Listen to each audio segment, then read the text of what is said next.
الحمدللہ رب العالمین والصلاة والسلام علی رسولہ الکریم اما بعد فقد قال اللہ تبارک وتعالی فی کتابہ العزیز وَلَقَدْ يَسَّرْنَا الْقُرْآنَ لِلذِّكْرِ فَهَلْ مِن مُدَّكِرٍ سورۃ القمر آیت نمبر 17۔ اور تحقیق کی ہم نے قرآن کو سمجھنے کے لیے آسان کر دیا ہے، لہذا کوئی ہے نصیحت حاصل کرنے والا۔ دراصل آج ایک سوال یہ کیا جاتا ہے کہ قرآن آسان ہے تو علماء کی ضرورت کیوں؟ قرآن آسان ہے تو پھر علماء کی ضرورت کیوں؟ اس کا جواب یہ ہے کہ کسی چیز کے آسان ہونے کا مطلب ہرگز یہ نہیں ہے کہ اس کے جو ماہرین ہیں یا اس کو جو اور بہتر انداز میں سمجھنے والے ہیں ان سے انسان بے نیاز ہو جائے، ان سے استفادہ نہ کرے۔ کسی بھی فن کے آسان ہونے کا مطلب ہرگز یہ نہیں ہے۔ اللہ کے رسول صلی اللہ علیہ وسلم کے بعد صحابہ کرام ہمارے لیے اسوہ ہیں۔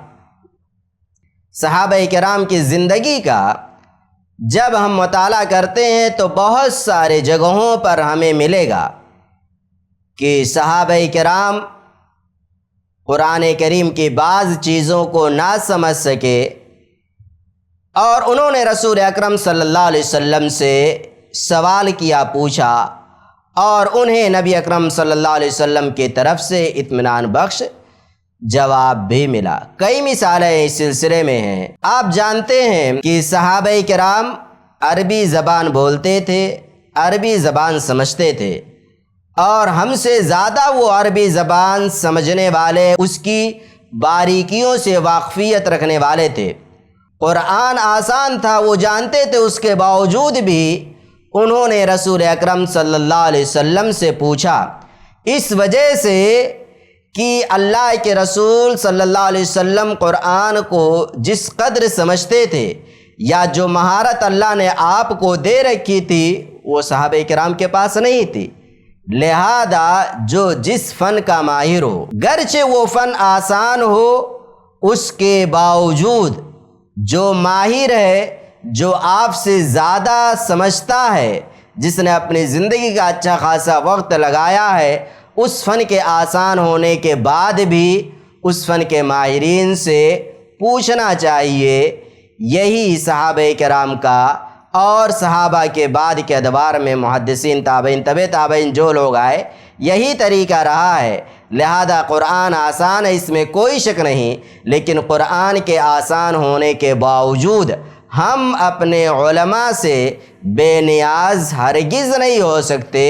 بہت سارے مقامات ایسے آئیں گے جہاں پر ہم رک جائیں گے، وہ باتیں ہمیں سمجھ میں نہیں آئیں گی، لہذا ان باتوں کو سمجھنے کے لیے ہمیں اپنے علماء کی طرف رجوع کرنا ضروری ہوگا۔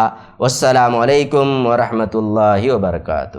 ایسے ہی فائدہ مند اسلامک ویڈیوز دیکھنے اور منہج سلف پر کتاب و سنت کی تعلیمات کو عام کرنے میں ہمارا تعاون کریں، تاکہ آپ کے لیے ذریعہ نجات، جنت کے حصول کا سبب، ساتھ ہی مال میں برکت و اضافے کا ذریعہ بھی بنے۔ آمین۔ جزاک اللہ خیرن۔